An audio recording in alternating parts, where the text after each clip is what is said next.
आपण केला चढता क्रम. काय केला आपण? चढता क्रम लावला. आता आपल्याला उतरता क्रम शिकायचा आहे. आपला चढता क्रम पण शिकून झालेला आहे, उतरता क्रम पण शिकून झालेला आहे. आता आपण चित्राच्या द्वारे नवीन शिकणार आहे. हा कोणता क्रम झाला? आता आपल्याला काय शिकायचं? उतरता क्रम. आता बघा इथून तुम्ही एक एक पायरी चढत चढत चढत कुठे गेले? एक एक पायरी चढत चढत कुठे गेले? आता आपल्याला घरातून परत खाली उतरायचे दुसऱ्या दिवशी. आता आपण डायरेक्ट कोणत्या पायरी येऊ?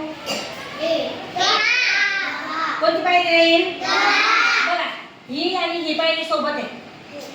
ही पायरी आणि ही पायरी सोबत आहे. जशी ही वरची 10 नंबरची पायरी.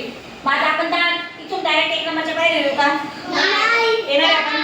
नाही. आपण पहिले कोणत्या नंबरच्या पायरी येऊ? 10. त्याच्यानंतर 9.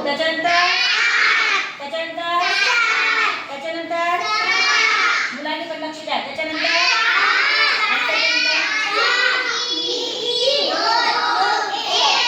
म्हणजे आपण काय झालं? एक एक पायरी खाली उतरत आलो. म्हणजे आपण मागच्या क्रमाने उतरत खाली आलो.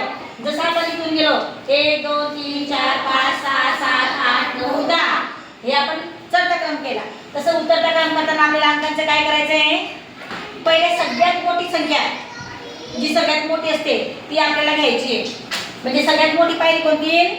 10 9 8 7 6 5 4 3 2 1. इथून आपण कुठे आलो? आपल्या अंगणामध्ये.